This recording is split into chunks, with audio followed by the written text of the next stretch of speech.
Quero te convidar a abrir a sua Bíblia no capítulo 9 da primeira epístola de Paulo aos Coríntios. Capítulo 9 da primeira epístola de Paulo aos Coríntios. Nós vamos ler todo esse capítulo e pretendemos expor todo esse capítulo nessa noite também. 1 Coríntios 9, do verso 1 até o 27.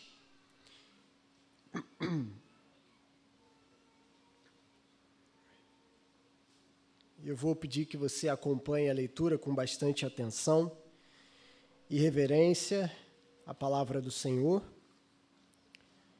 A partir do verso 1 de 1 Coríntios, capítulo 9, diz assim a carta do apóstolo Paulo: será que eu não sou um homem livre? Não sou apóstolo? Não vi Jesus, nosso Senhor? Por acaso vocês não são fruto do meu trabalho no Senhor? Se não sou apóstolo para outros, certamente o sou para vocês, porque vocês são o selo do meu apostolado no Senhor. A minha defesa diante dos que me questionam é esta: será que nós não temos o direito de comer e beber? Será que não temos o direito de levar conosco uma esposa crente, como fazem os demais apóstolos, os irmãos do Senhor e Cefas? Será que somente eu e Barnabé temos de trabalhar para viver? Quem é que vai à guerra com as suas próprias custas? Quem planta uma vinha e não come do seu fruto? Ou quem apacenta um rebanho e não se alimenta do leite do rebanho? Será que eu digo isso apenas como um homem? Não é verdade que a lei também o diz? Porque na lei de Moisés está escrito: não amarre a boca do boi enquanto ele pisa o trigo. Por acaso Deus está preocupado com bois? Será que não é certamente por nossa causa que ele está dizendo isso? Pois quem lavra deve fazê-lo com esperança, e quem colhe deve fazê-lo na esperança de receber a parte que lhe é devida. Nós semeamos entre vocês as coisas espirituais. Será muito recolhermos de vocês bens materiais? Se outros participam desse direito sobre vocês, não o temos nós em maior medida? Entretanto, não fizemos uso desse direito. Pelo contrário, suportamos tudo para não criarmos qualquer obstáculo ao Evangelho de Cristo. Vocês não sabem que os que prestam serviços sagrados se alimentam do próprio templo e os que servem ao altar participam do que é oferecido sobre o altar? Assim também o Senhor ordenou aos que pregam o Evangelho que vivam do Evangelho. Eu, porém, não tenho feito uso de nenhuma destas coisas. E não escrevo isso para que assim se faça comigo. Preferiria morrer a deixar alguém me tirar esta glória. Se anuncio o Evangelho, não tenho do que me gloriar, pois sobre mim pesa essa obrigação. Porque ai de mim se não pregar o Evangelho. Se o faço de livre vontade, tenho recompensa, mas se o faço por obrigação, é porque uma responsabilidade me foi confiada. Nesse caso, qual é a minha recompensa? É que, anunciando o Evangelho, eu o apresente de graça para não me valer do direito que ele me dá. Porque, sendo livre de todos, fiz-me escravo de todos, a fim de ganhar o maior número possível. Para com os judeus, fiz-me como judeu, a fim de ganhar os judeus. Para os que vivem sob o regime da lei, como se eu mesmo assim vivesse, para ganhar os que vivem debaixo da lei, embora eu não esteja debaixo da lei. Aos sem lei, como eu mesmo o fosse, não estando sem lei para com Deus, mas debaixo da lei de Cristo, para ganhar os que vivem fora do regime da lei. Fiz-me fraco para com os fracos, a fim de ganhar os fracos. Fiz-me tudo para com todos, a fim de, por todos os modos, salvar alguns. Tudo faço por causa do Evangelho, para ser também participante dele. Vocês não sabem que os que correm no estádio, todos na verdade correm, mas um só leva o prêmio? Corram de tal maneira que ganhem o prêmio. Todo atleta em tudo se domina, aquele para alcançar uma coroa corruptível. Nós, porém, a incorruptível. Assim corro também eu, não sem meta. Assim luto não como desferindo golpes no ar, mas esmurro o meu corpo e o reduzo à escravidão, para que, tendo pregado a outros, não venha eu mesmo a ser desqualificado. Vamos orar mais uma vez. Senhor, pedimos a Tua graça e a Tua direção, que o Teu Santo Espírito nos conduza a Tua palavra, a Tua verdade, nos dê ouvidos para ouvir e corações para crer, lábios para confessar a verdade da Tua palavra e vivermos de acordo com ela. É a nossa oração em nome de Jesus. Amém.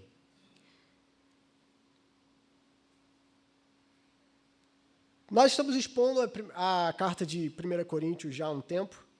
Na semana passada demos uma pequena pausa no batismo do Miguel, mas hoje estamos retomando do capítulo 9, retomando aí a exposição do capítulo 8. É interessante porque o capítulo 8 até o capítulo 10 é um argumento apenas de Paulo. Você que tem acompanhado a série conosco vai se lembrar que desde o capítulo 7 Paulo está respondendo uma correspondência que os próprios coríntios haviam enviado para ele, questionando alguns pontos, questionando algumas questões em relação a alguns assuntos que Paulo tinha provavelmente escrito anteriormente para eles em uma carta. E a partir do capítulo 8, Paulo passa a lidar com um novo tópico.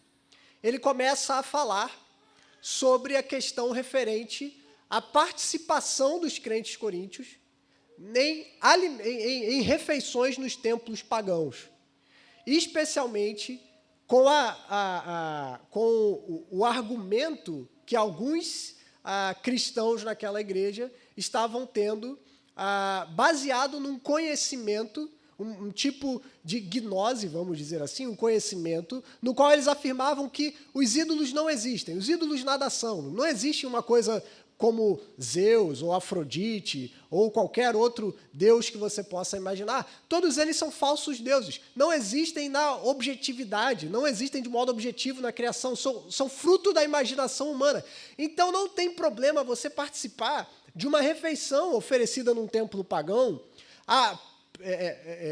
porque era comum naquela época que esses templos tivessem refeitórios e eles, com o tempo, se tornassem não apenas um local de fé e prática de religião, mas que a própria sociedade participasse dessas refeições posteriormente, após ali os eventos de sacrifício. Uma parte daquela carne era queimada em sacrifício, uma parte daquela carne era oferecida numa espécie de refeição nos pátios, nos templos, ali, nos refeitórios pagãos, e uma parte era vendida no mercado e era comprada nas casas e tudo mais. Então, os coríntios estavam defendendo o direito de irem até esses templos pagãos, participarem dessas refeições, não das ofertas, não dos sacrifícios, mas irem lá comer com um amigo, com um familiar, alguém que ainda frequentava aquele lugar, como uma atividade social, porque, afinal de contas, eles sabiam que esses deuses falsos não existem. Só que Paulo estava argumentando com eles que, com base nesse tipo de conhecimento, eles estavam agindo de maneira orgulhosa e não de maneira amorosa. Esse comportamento estava desvirtuando outros cristãos, que Paulo vai chamar de cristãos com consciência fraca, que provavelmente eram novos convertidos, que tinham vindo desse contexto, estavam muito familiarizados com a adoração a falsos deuses e ainda tinham um apego emocional com aquelas divindades que eles passaram a vida toda ofertando a eles, oferecendo sacrifícios a esses deuses como se fossem deuses de verdade, e eles não conseguiam imaginar retornar para esse ambiente. E o que esses cristãos, que Paulo vai chamar de fortes, estavam fazendo era conduzindo, de alguma forma, coagindo esses cristãos mais fracos a participarem dessas refeições, e com isso Paulo diz que esses irmãos estavam sendo destruídos, ou seja, era como se eles chegassem à conclusão: então não tem problema adorar a Jesus e adorar a falsos deuses, não tem problema eu adorar a Jesus e ir num templo pagão, não tem problema eu ser um sacrifício vivo para Jesus e sacrificar ao mesmo tempo a um outro Deus, e, de certo modo, eles estavam voltando às suas práticas pagãs antigas, desvirtuando-se do cristianismo que havia, então, do cristianismo, do Cristo que havia morrido para salvá-los. Paulo diz que isso é algo muito sério, e diz que essa conduta deles não era amorosa, não edificava, não estava edificando a igreja, estava destruindo a igreja. E Paulo, então, termina o capítulo 8 dizendo o seguinte: Então, se comer carne leva o meu irmão a se desviar, então eu nunca mais comerei carne, se for necessário, para que esse irmão não se perca.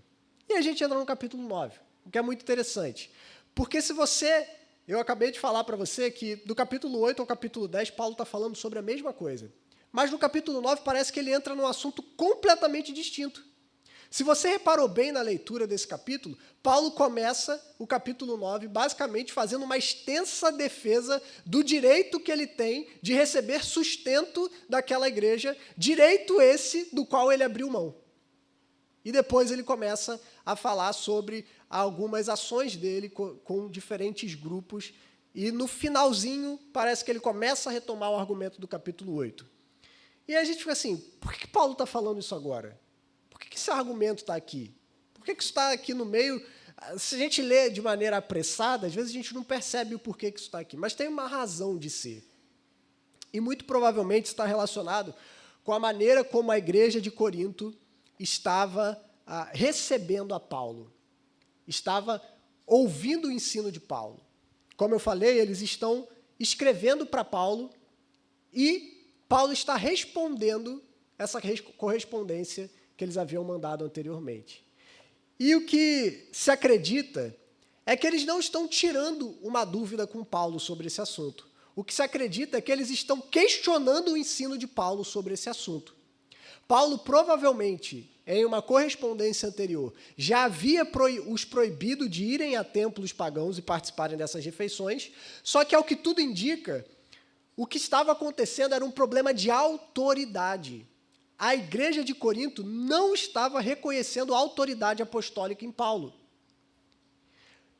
E uma das razões é porque Paulo agia diferente dos demais apóstolos em algumas questões. Duas delas são o que Paulo vai tratar aqui.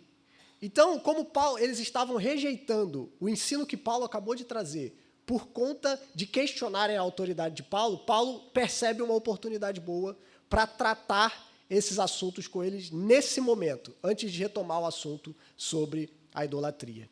E qual eram principalmente os dois pontos que estavam fazendo a igreja de Corinto questionar a autoridade de Paulo?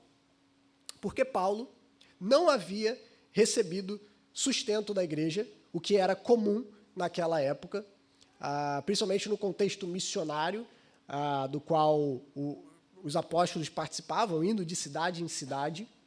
Paulo optou não receber sustento da igreja de Corinto e preferiu, enquanto estava em Corinto, como é relatado em Atos, capítulo 16 para nós, trabalhar com Priscila e Áquila na feitura de tendas, com as suas próprias mãos. Algo que, inclusive, era uma atividade considerada degradante para os próprios coríntios. Paulo, como um mestre, eles viam ele trabalhando com as suas próprias mãos como algo degradante, porque não era comum filósofos, pregadores itinerantes, mestres de alguma filosofia, trabalharem com as próprias mãos. Eles eram dedicados ao ensino intelectual, ao trabalho intelectual. Era mal visto uma pessoa intelectual trabalhar com as próprias mãos. Ele era considerado alguém indigno, porque geralmente essas pessoas eram sustentadas ou com algum tipo de patrocínio ou com algum tipo de oferta. Paulo rejeitou esse tipo de ajuda, vamos dizer assim, da igreja, só que, muito provavelmente, talvez outros apóstolos, outras pessoas conhecidas do círculo apostólico, como talvez o próprio Apolo, citado na carta, e talvez o próprio Pedro, tenham visitado essa igreja e tenham recebido essa ajuda de custo da igreja, essa ajuda de custo, né, essa oferta, esse patrocínio da igreja. O que fez com que os coríntios questionassem o seguinte: se os demais apóstolos vieram aqui e receberam, usufruíram desse direito de receberem sustento da igreja, e Paulo não o fez, isso significa que Paulo não tem esse direito. Ou seja, Paulo não é apóstolo como os outros. Ele não recebeu essa ajuda da nossa igreja, ele preferiu não receber essa ajuda porque ele não tem esse direito. E por isso ele não tem autoridade sobre nós, porque Paulo não é um apóstolo como os outros. Inclusive, e esse é o segundo ponto que Paulo vai tratar, é muito estranha a conduta que Paulo tem em diferentes contextos. Quando Paulo está com grupos de judeus, ele age de uma forma. Quando Paulo está com um grupo gentílico, ele age de outra forma. E essa maneira meio vacilante de Paulo agir não combina muito com uma atitude de um apóstolo. Então, por conta desses pontos específicos, a igreja de Corinto estava rejeitando a autoridade de Paulo e, por rejeitar a autoridade de Paulo, estava rejeitando também o seu ensino, como se ele não tivesse autoridade para dizer aquilo que ele estava falando, como se eles não devessem obedecer o que Paulo está falando, porque aquele ensino não tem uma chancela divina. E aí Paulo escreve para responder isso. E o que é muito interessante, porque ele escreve com uma certa veemência, porque o que está em jogo é justamente a autoridade do seu evangelho. Então, ele começa fazendo várias perguntas, né? Se você for ler o início do capítulo 9, a quantidade de perguntas seguidas umas das outras que Paulo faz é impressionante. E ele começa a dizer, será que eu não sou um homem livre? Não sou apóstolo? Não vi o nosso Senhor Jesus? Inclusive, aqui Paulo já demonstra alguma das características do apostolado, é ter visto o próprio Cristo ressurreto, de fato, Cristo ressurreto, não uma visão espiritual, mas Paulo acreditava piamente que o Cristo ressurreto estava diante dele, o chamando para uma missão. Por acaso vocês não são fruto do meu trabalho no Senhor? Inclusive, Paulo vai afirmar que a própria existência dos coríntios era o sinal da sua autoridade apostólica. Eles deviam a sua existência à pregação de Paulo. Eles eram um selo do apostolado de Paulo. E aí ele começa no versículo 3, então, a, de fato, trazer essa defesa, que nada mais é do que Paulo trazendo vários exemplos para demonstrar que, tanto na sociedade, quanto nas Escrituras, quanto no ensino de Jesus, estava essa ideia de que aqueles que trabalham pregando devem receber o sustento por meio do seu encargo. Como ele usa as palavras de Jesus, aqueles que pregam o Evangelho devem viver pelo Evangelho. Então, ele usa 3 exemplos relacionados, por exemplo, à área militar. Um soldado não vai à guerra com seus próprios recursos. Ele vai falar sobre alguém que planta a vinha e que usufrui da própria vinha que foi plantada, do fruto dessa vinha, e de alguém que apacenta um rebanho e também bebe desse rebanho. Ele usa exemplos da vida cotidiana para mostrar que isso era comum. É assim da vida, no dia a dia. Aquele que trabalha espera receber o pagamento pelo seu trabalho. Só que ele vai além. Paulo como sempre, ele não está satisfeito apenas em usar exemplos do cotidiano. Ele vai para a Escritura, ele cita um texto de Deuteronômio que fala sobre não fechar a boca do boi enquanto ele debulha o trigo. Debulhar o trigo era uma prática antiga no qual um boi carregava um tronco, né, ali, um pedaço de madeira, e ali os feixes de trigo eram colocados, no qual, quando aquela madeira sendo puxada pelo boi ia passando por cima dos feixes, os grãos eram separados das hastes e depois aquilo ali era então separado para que ficasse só o grão. Só que no meio desse processo, o boi que estava trabalhando, às vezes ele comia um pouco do trigo para se alimentar. E havia uma prática de fechar a boca do boi para que ele não comesse. E na lei de Deus tinha uma lei que dizia assim, não faça isso. Por quê? Porque o boi está trabalhando. E aí Paulo faz até uma interpretação, uma aplicação específica desse texto. Poxa, se Deus está preocupado com bois, ele traz uma aplicação desse princípio dizendo assim, não, ele está preocupado conosco também. Porque aquele que trabalha, o trabalhador é digno do seu salário e ele vai citar o próprio Senhor Jesus. Então Paulo faz uma extensa, vocês veem, até o verso 12, praticamente, ele está defendendo o direito de receber sustento. E esse é um texto que fala muito sobre essa questão. A gente poderia parar aqui e fazer uma pregação sobre o direito dos ministros, pregadores, receberem sustento da igreja, ainda mais porque essa é uma questão muito falada nos nossos dias, por conta da maldita teologia da prosperidade. A gente tem muita dificuldade de falar sobre isso, no qual os pastores abusam desse direito de fato e roubam os fiéis Então tem muita gente desconfiada, tem gente que fala, você vai para a igreja dar dinheiro para pastor, você vai para a igreja pagar salário de pastor, e a gente pode usar esse texto para falar sobre isso. A gente poderia fazer uma teologia bíblica do salário pastoral, por exemplo, aqui, mas não é o que a gente vai fazer hoje. Eu quero me ater ao que Paulo está tratando, ao ponto que Paulo está tratando, embora a gente fale um pouco sobre isso também, vai falar um pouco sobre isso. Mas Paulo está dizendo, se outros participam desse direito, nós temos ainda mais direito. Por quê? Porque essa igreja deve a existência ao nosso trabalho. Vocês só existem porque nós pregamos o evangelho para vocês. Então, se outras pessoas participam desse direito, se outras pessoas estão recebendo essa ajuda de custo de vocês, nós ainda mais temos direito sobre isso. Só que aí Paulo é Paulo, né? E ele gasta saliva falando sobre isso, para depois dizer assim, mas a gente não usufruiu desse direito. E mais à frente ele vai dizer, inclusive, e nem estou escrevendo para que assim o façam.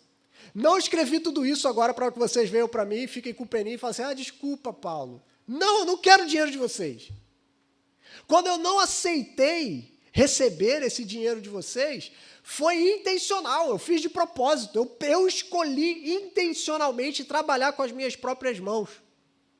Inclusive, ele dá até uma pausa e usa mais 2 exemplos, né? O exemplo do templo e de alguém que trabalha no altar, que também participa daquilo que é oferecido no templo e no altar. E aí ele vai falar sobre o Senhor Jesus. Aqueles que pregam o evangelho vivem do evangelho.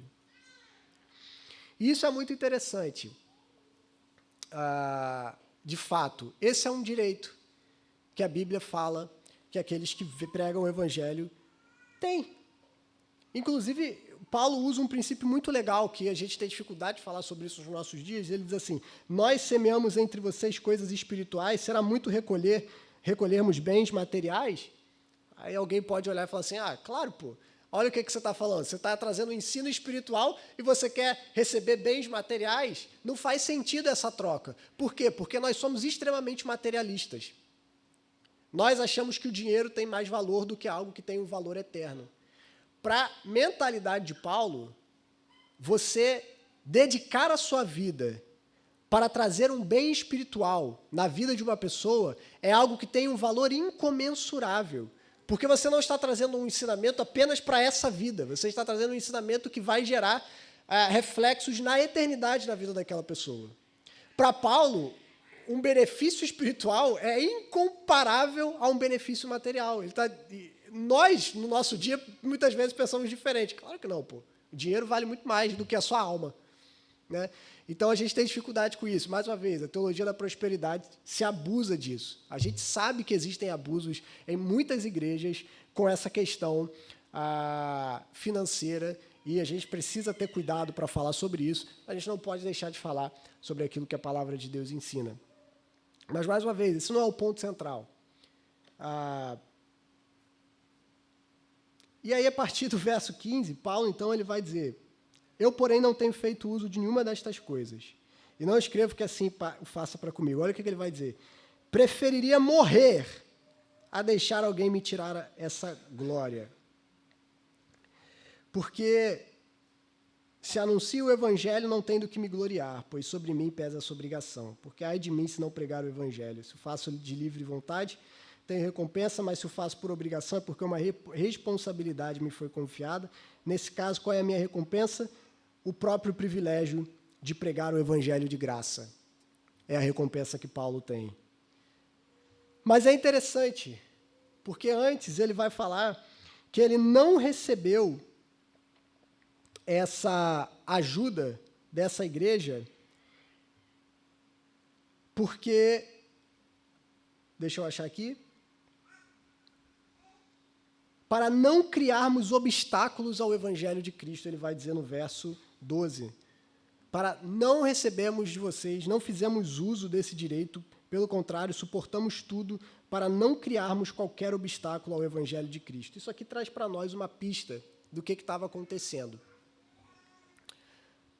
Que tipo de obstáculo ocorreria se Paulo aceitasse essa ajuda dessa igreja? Essa é a pergunta que a gente tem que fazer para entender o que estava acontecendo aqui. Porque Paulo, em outras ocasiões, aceitou a ajuda de outras igrejas. A igreja de Filipos, por exemplo. A igreja da Macedônia, por exemplo, que Paulo vai dizer que da extrema pobreza deles foram extremamente generosos. E Paulo aceitou a oferta de uma igreja pobre. Paulo, nossa, que absurdo. Aceitou a oferta de uma igreja pobre, mas não aceitou a oferta de uma igreja rica, que é como era a igreja de Corinto. O que explica isso? Explica a própria frase de Paulo. Não queríamos impor obstáculos ao evangelho. E aqui vale um ponto para a gente falar um pouco sobre generosidade, tá? Generosidade não tem nada a ver com a quantidade de dinheiro que a pessoa tem no bolso. Porque tem pessoas que podem doar grandes quantidades de dinheiro e não serem generosas, e pessoas que investem muito pouco e têm um coração extremamente generoso. Não é à toa que Jesus elogia quem diante do gasofilaço quando as pessoas estão levando ofertas no templo? Eram aqueles que estavam dando grandes quantidades de dinheiro? Não. Foi a oferta da viuvinha de 2 moedas. Não é? O que Jesus falou? Essa daí ofertou mais que todo mundo. Por quê? Porque aqueles ali estão dando do que sobra. Ela deu tudo que ela tinha. Foi de coração. Foi generosidade. Isso é o que parece que está por trás do que está acontecendo aqui. Por que Paulo aceitou a oferta da Macedônia? De uma igreja que ele mesmo diz que era uma igreja extremamente pobre. Porque essa oferta foi fruto de um coração verdadeiramente generoso tocado pelo evangelho. Eles não estavam preocupados em comprar Paulo. Eles estavam preocupados com o avanço do evangelho. Eles queriam abençoar Paulo. Eles queriam que Paulo continuasse pregando. Eles queriam que Paulo continuasse evangelizando. Por isso, Paulo aceita a oferta deles. Por que Paulo rejeita a oferta da igreja de Corinto? E ele diz assim, eu não recebi de propósito. Não estou escrevendo para eu receber de vocês essa oferta. Eu rejeitei a oferta de vocês e prefiro morrer do que receber de vocês. Basicamente isso que ele está dizendo. Não vou deixar ninguém tirar essa glória de mim. Por conta de uma cultura naquela cidade e que provavelmente existia no meio daquela igreja. O famoso, a mentalidade do dono da bola. Conhece a mentalidade? Jogou bola na rua? Que isso é mais para os meninos, né? Mas aquela pessoa que é o dono da bola é quem? É quem faz as regras. Não é? Todo mundo quer agradar ele. Porque se ele ficar chateado, ele pega a bola e vai embora e acabou a brincadeira. Não é? Quem tem a bola é quem diz, vai ser assim. Mas não é assim que se brinca. Mas se não for desse jeito, não vai ter brincadeira. A bola é minha. Não é? Quem está tocando a música vai dizer assim, ó, Paulo, você recebeu da gente, agora você vai dançar conforme a música. Então, Paulo, por conta dessa cultura, ele prefere não receber essa ajuda dessa igreja, porque ele não queria impor limitações para o seu evangelho. Paulo não aceitaria limitar a mensagem dele por alguém que poderia coagi-lo a falar assim, Paulo, a gente está pagando seu salário. E a gente não gosta quando você fala desse jeito. A gente não gosta quando você fala desse assunto. A gente não acha legal quando você usa essa linguagem. A gente não acha maneiro quando você confronta esse pecado. Então, por favor, não fala mais isso, porque se você falar isso, a fonte vai secar. E isso não acontece em igrejas hoje em dia. Não acontece em igrejas onde tem famílias grandes e poderosas. Não acontece em igrejas onde tem pessoas que têm um dízimo muito alto e, às vezes, fazem algumas ameaças. Pastor, você falou uns negócios aí que não curti muito, não, e acho melhor parar, que se o senhor não parar, eu posso procurar outra igreja, né? Tipo assim, se eu sair daqui, você sabe que as contas da igreja vão desandar, né? E tem muitos pastores que são coagidos, ou por situações assim, ou porque existem igrejas muito antigas e mais tradicionais, tem famílias que estão lá há 90 anos naquela igreja e que acham que mandam na igreja, porque metade da igreja é daquela família. Então, qualquer coisa que acontece que desagrada esse tipo de pessoa, eles chegam e falam assim, se acontecer alguma coisa, a gente vai embora e a gente leva todo mundo junto. E aí, muitos pastores, às vezes, ficam o quê? Com o rabo entre as pernas, desculpa a expressão. Muitos se sentem coagidos. Mas isso não existe em igreja, não, tá, gente? Isso aí é folclore, existe em outras religiões, igreja evangélica não tem esse tipo de coisa, não. De gente que fala e diz assim, pastor, a gente está pagando o seu salário, você é funcionário da igreja, que o pastor não é um funcionário da igreja, mas tem gente que tem essa visão. Você é um funcionário da igreja, então você vai fazer o que a gente quer. que a gente está pagando o seu salário, você vai falar como a gente quer. Se você não fizer, é o seguinte, segunda-feira você está na rua, a gente abre um processo pastoral e chama outra pessoa aqui. Isso é a realidade de muitas igrejas, tá, meus irmãos? Não se assustem com isso. E aí, por conta disso, Paulo não se submete a isso. Paulo diz, eu não deixarei que alguém diga o que eu vou pregar. E vocês, ele não está falando diretamente dessa forma, mas ele está dizendo assim, eu não deixarei que vocês venham até mim e digam assim, Paulo, a gente não gosta disso que você fala. Eu pregarei o meu evangelho livre. Eu não deixarei que ninguém tire de mim esse orgulho de poder pegar o evangelho livremente. Eu não irei submeter o evangelho a nenhum tipo de obstáculo, ainda que isso me faça negar um direito que eu tenho. Olha só que legal. Isso faz muito sentido com aquilo que estava sendo falado antes, porque o argumento dos coríntios sobre a questão de participar dos templos é nós temos direito de participar. E Paulo está dizendo, nem todo direito que você tem significa que você vai usufruir desse direito. Às vezes você vai precisar abrir mão dele. E Paulo diz assim, eu abri mão desse direito para não colocar nenhum tipo de obstáculo no evangelho. Eu abri mão. Eu preferi trabalhar com as minhas próprias mãos. Eu preferi me limitar.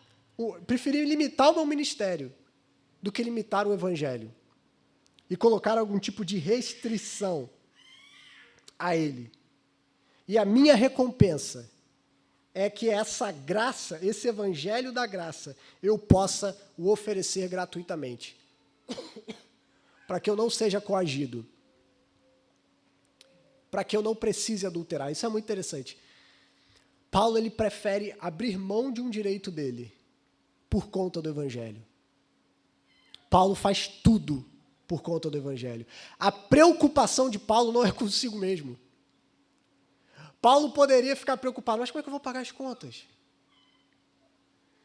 Mas como é que eu vou conseguir comer? Ou então, aplicando para os nossos dias, pastores deveriam ficar preocupados e dizer, e se essa família sair e for 20 pessoas embora com eles? Como é que vai ser? Essas pessoas todas servem na igreja.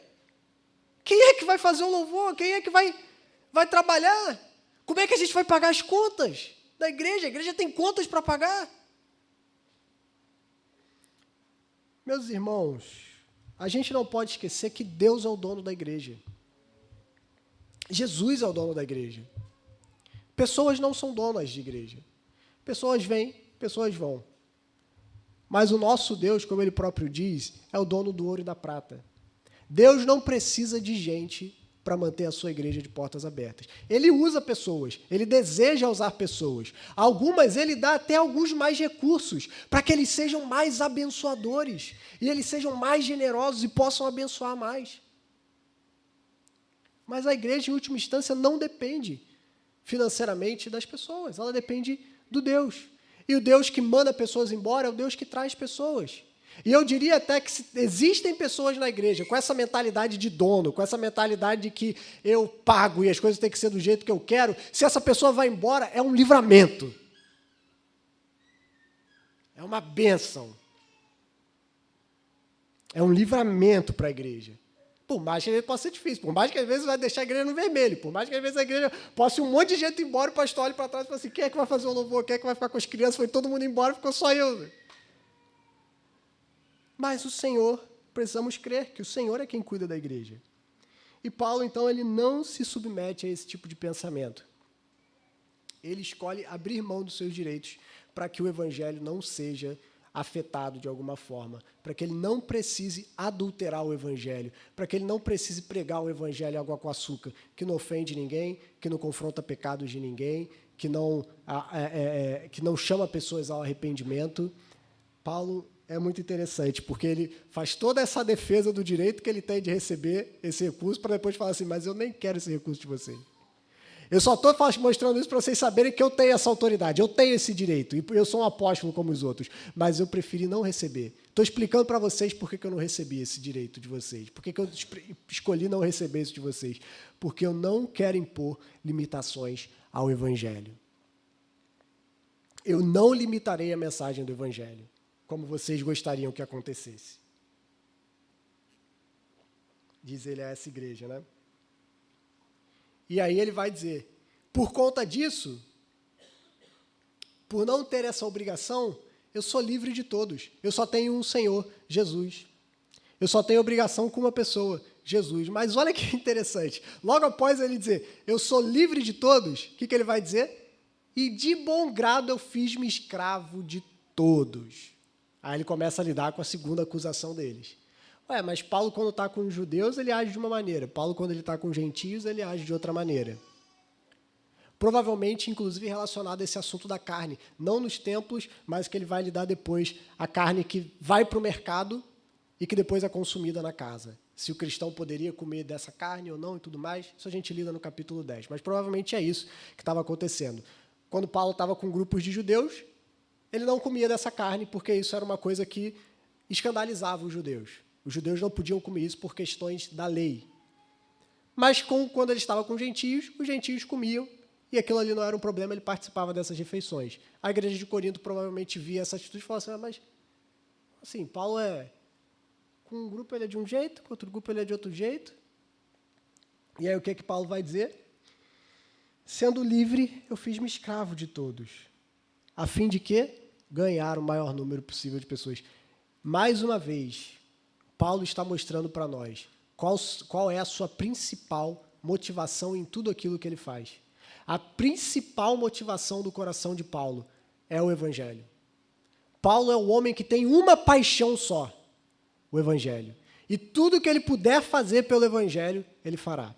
Tudo que ele puder fazer para que o Evangelho não seja impedido de avançar, ele fará. E tudo que ele puder fazer para que o Evangelho avance mais, ele fará. Então, nessa questão da carne, que Paulo sabia que era uma questão indiferente, como ele mesmo já tratou, se você come a carne, você não vai ganhar nada demais, se você deixa de comer, você não vai perder nada. Então, comer carne ou deixar de comer não é algo que você vai ganhar privilégios com Deus se você fizer, ou você vai ganhar privilégios com Deus se você deixar de fazer. É simplesmente uma questão de comer carne ou não. Não é um assunto prioritário, não é um assunto essencial, não é um assunto que muda o nosso relacionamento com Deus. Embora tenha grupos que vejam essas coisas de maneira diferente. E aí Paulo, para alcançar essas pessoas, ele age, como ele diz, quando estou com os judeus, eu agi como judeu, a fim de ganhar os judeus. Quando eu agi com os que estão debaixo da lei, embora eu não esteja debaixo da obrigação da lei, eu não deixei de comer carne porque havia uma obrigação religiosa sobre mim, deixei de comer carne porque eu queria salvar essas pessoas. E talvez se eu comesse carne com aquelas pessoas, eles não ouviriam o que eu tinha para dizer. Talvez comer carne naquele ambiente fecharia ouvidos para a pregação do Evangelho, ao invés de abrir ouvidos para a pregação do Evangelho. E o mesmo aconteceria em um ambiente gentílico. Se eu deixasse de comer carne com aquelas pessoas, talvez ali alguns ouvidos se fechariam para receber o Evangelho. Então eu me fiz como sem lei, embora eu não esteja sem lei, esteja debaixo da lei de Cristo. Não vivo como uma pessoa imoral ou sem lei. Eu tenho a lei de Cristo que me guia. Então olha o que Paulo está dizendo. Fiz-me tudo para com todos, a fim de por todos os modos salvar alguns. Isso é muito interessante, gente. E com isso eu quero já caminhar para o final da nossa mensagem. Diante de tudo isso que Paulo está falando, fica a motivação dele por trás de tudo aquilo que ele está fazendo, que é a preocupação com o Evangelho. Paulo faz de tudo para o avanço do Evangelho. Paulo não está preocupado com a opinião dos outros sobre ele. Paulo não está preocupado com o que as outras pessoas vão pensar. Paulo está preocupado. O Evangelho está avançando. Pessoas estão sendo salvas. Pessoas estão sendo alcançadas por essa mensagem. Vidas estão sendo transformadas. Há situações que têm fechado o ouvido de algumas pessoas para receberem esse Evangelho. Há coisas que eu posso fazer para que esses ouvidos se abram e ouçam esse Evangelho? E essa é a pergunta que nós devemos nos fazer. Em nossa vida, nós temos a mesma preocupação de Paulo com o Evangelho? Será que nós estamos preocupados se as nossas ações na nossa casa, no nosso trabalho, com a nossa vizinhança, têm fechado portas para o Evangelho? Será que isso é uma preocupação nossa? Será que a gente toma decisões na nossa vida pensando, cara, será que isso aqui vai atrapalhar o avanço do Evangelho? Ou será que se eu responder essa pessoa dessa maneira, será que isso vai aproximar ela do Evangelho ou isso vai afastar ela do Evangelho? Será que se eu responder a minha esposa, o meu marido, os meus filhos, será que se eu tratar eles de uma maneira específica, eu irei abrir os ouvidos deles para receber o Evangelho ou eu irei fechar os ouvidos dele para o Evangelho? Será que as ações que eu faço no meu local de trabalho, a maneira como eu trato os meus colegas de trabalho, a maneira como eu me porto, a maneira como eu falo, como eu reajo a situações da vida, elas estão impondo limitações, elas estão colocando obstáculos ao Evangelho, ou estão retirando obstáculos para que o Evangelho avance? Será que as pessoas estão mais abertas a ouvirem o Evangelho pela maneira como eu ajo, como eu falo, como eu reajo, como eu as trato? Ou será que a maneira como eu falo com elas, a maneira como eu me relaciono com elas, a maneira como eu trato elas, tem tornado elas mais distantes do Evangelho? E aí a gente precisa pensar em vários sentidos. Mas olha só, isso é o que motivava Paulo a tomar todas as decisões na vida dele. E deveria ser o que deveria nos motivar a tomar decisões na nossa vida também. Você faz as coisas preocupado com o Evangelho? Ou você tem vivido uma vida somente preocupada com você mesmo? As suas decisões são baseadas só no o que vai me trazer mais conforto, o que vai me trazer mais alegria, o que vai me trazer mais prazer. Paulo estava disposto a abrir mão de direitos que ele tinha para que isso não impusesse empecilhos no Evangelho. Para que isso não pudesse impedir, não pudesse gerar que pessoas ficassem fechadas a esse Evangelho. Às vezes nós não estamos dispostos a fazer o mínimo. Sabe, às vezes uma coisa simples, que você tem uma confusão com o seu vizinho, por, sei lá, por causa de uma luz que está virada para a janela dele, ele já falou com você, poxa, meu amigo, você tem como virar essa luz para o outro lado? E você insiste e diz assim, não, todo direito, a luz está dentro da minha casa, o problema é dele, ele que se vire. Estou no meu direito. E às vezes a gente fica num pé de guerra, por causa dos nossos direitos, estou no meu direito. Não, estou no meu direito, no meu trabalho. Ele não pode falar assim comigo. Aquele era o meu lugar, não vou ceder jamais, aquele é o meu lugar. Eu sento na janela, não vou deixar que esse cara chegue aqui agora e vai querer sentar na janela. Jamais. Não vou deixar que esse chefe novo chegou aqui e vai querer me dar ordem. Quem ele pensa que é? Esse funcionário novo que chegou se achando? Esse vizinho se mudou agora, já se acha o dono da rua? Não, não é assim que a coisa funciona aqui, não. Nós, às vezes, não estamos dispostos a abrir mão de coisas pequenas. E que, às vezes, essas coisas pequenas que nós não estamos dispostos a abrir mão fazem com que as pessoas não ouçam a pregação do Evangelho que nós temos para dizer, não ouçam a mensagem que nós temos para trazer para elas. Às vezes, isso dentro do nosso lar, com pequenas rixas bobas que, às vezes, a gente tem com familiares. Eu conheço, vocês não têm noção, eu conheço uma pessoa que deixou de se falar, não se fala. Amigos, história na família da Jéssica, né? Não pode falar, vai que vai assistir a pregação aqui, não vou falar nomes, não.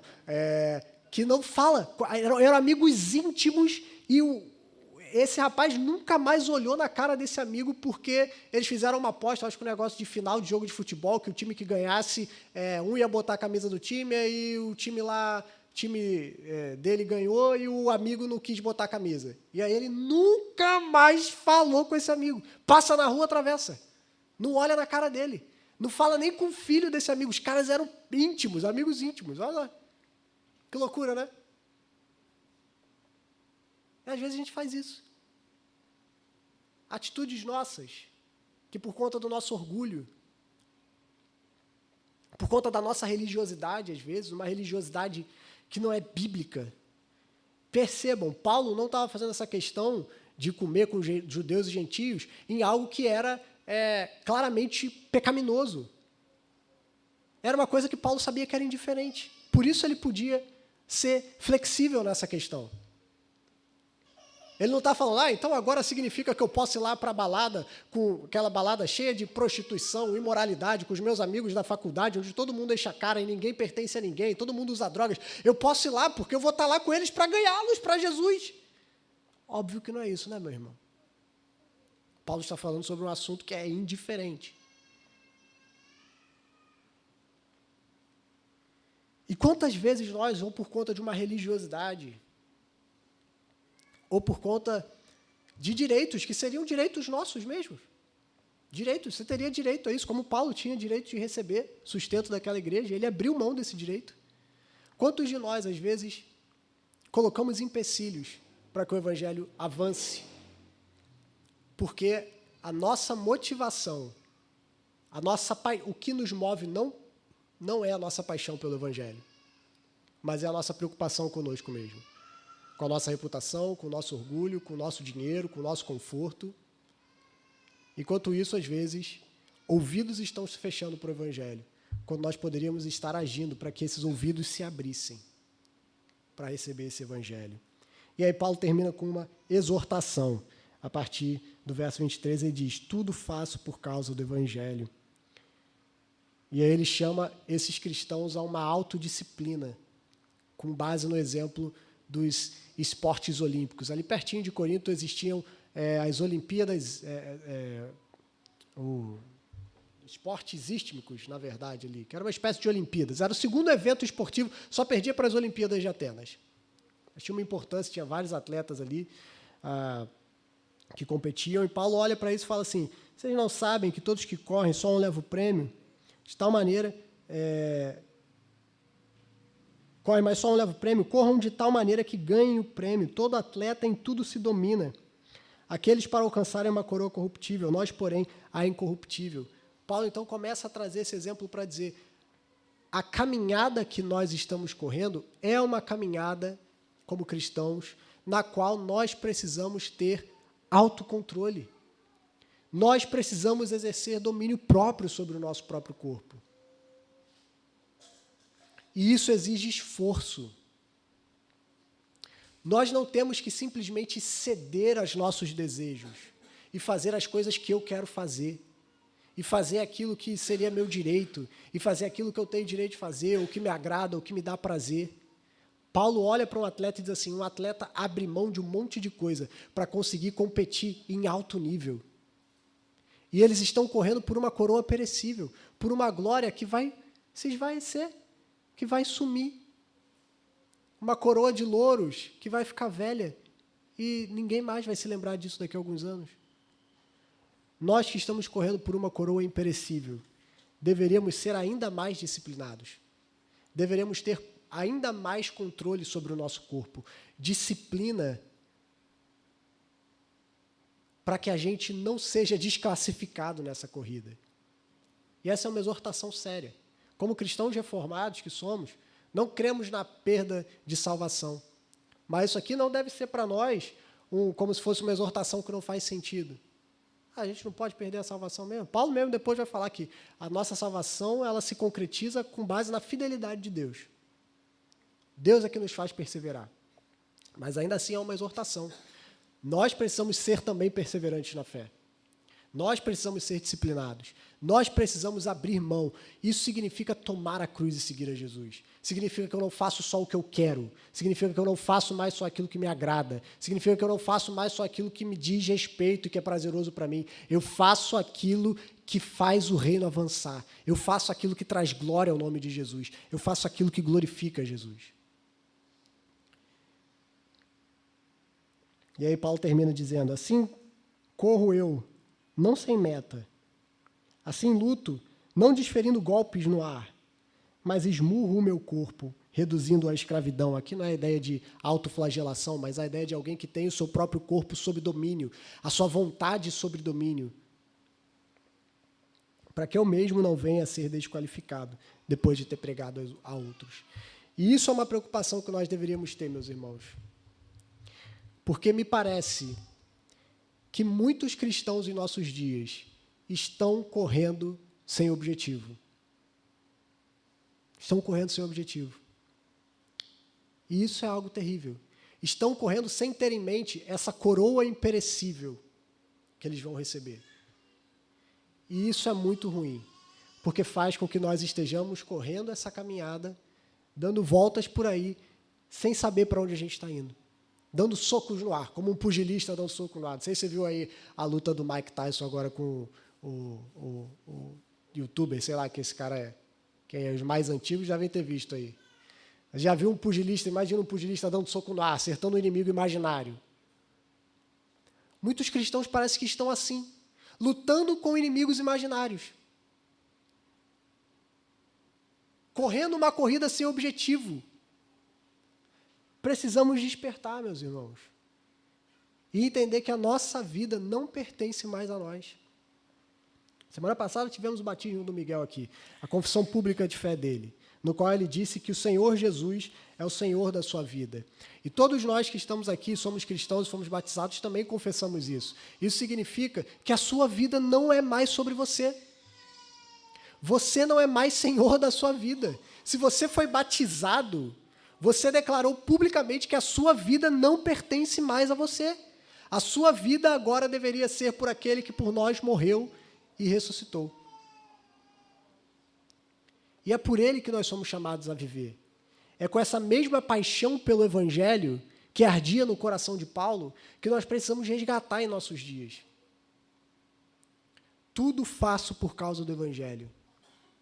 Essa deveria ser a nossa atitude. Tudo faço por causa do Evangelho. Para que pessoas sejam alcançadas. Para não colocar limites a esse Evangelho. Para que pessoas sejam transformadas. É tudo pelo Evangelho. Essa é a sua maneira de pensar?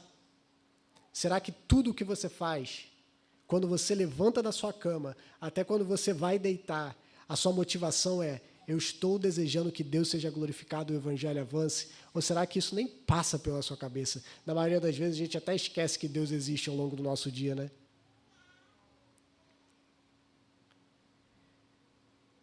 Mas não podemos ser assim. Precisamos fazer tudo por conta do Evangelho. Precisamos resgatar essa paixão. Se queremos viver um avivamento em nossas vidas e em nossa igreja, quisermos ver um avivamento da verdadeira religião cristã em nossos dias, os nossos corações precisam estar inflamados com essa mesma paixão que ardia no coração de Paulo. Tudo faço por causa do Evangelho. Não é mais sobre mim.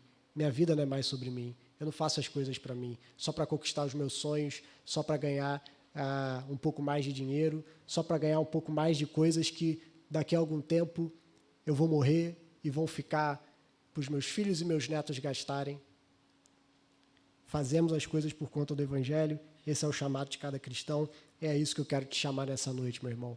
Que a sua vida seja movida pelo Evangelho. Que as suas decisões sejam tomadas pensando no Evangelho. Pensando na glória de Cristo. Pensando em salvar pessoas. Esse é o objetivo da nossa igreja para o ano que vem. A gente tem falado muito sobre isso. Eu quero que você pense sobre isso. Amanhã, quando você chegar no seu trabalho, será que você vai ser alguém que vai abrir portas e ouvidos para que o Evangelho chegue? Ou será que você vai ser alguém que vai fechar portas e ouvidos para que o Evangelho chegue? Pense sobre isso e viva isso no seu dia a dia. Quero te convidar a ficar de pé e a orar comigo.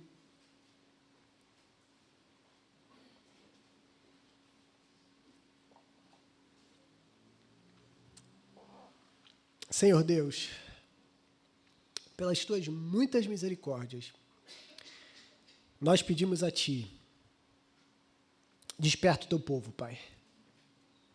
E a minha oração e minha única oração nessa noite é: faz queimar em nosso coração essa mesma paixão que havia no coração de Paulo pelo Evangelho, Pai. Que possamos entender que não vivemos mais para nós mesmos. As nossas vidas não pertencem a nós. As nossas vidas são Tuas e nós vivemos para o Senhor. Que isso de fato seja real em nossa vida. E que o Senhor traga um verdadeiro despertamento espiritual, para que nós não estejamos como pessoas que estão socando um inimigo imaginário, ou como pessoas que estão dando voltas, achando que estão correndo, mas não estão saindo do lugar. para que nós tenhamos autocontrole e disciplina para vivermos uma vida que realmente se importa com o avanço do reino e com o evangelho. Porque no final, quando tudo isso passar, quando céus e terras passarem, a tua palavra não passará.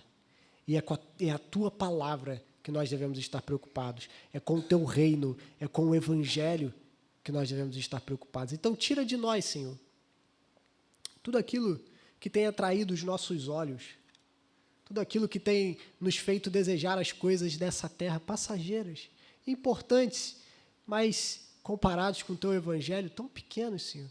Às vezes estamos correndo atrás de tesouros tão sem valor.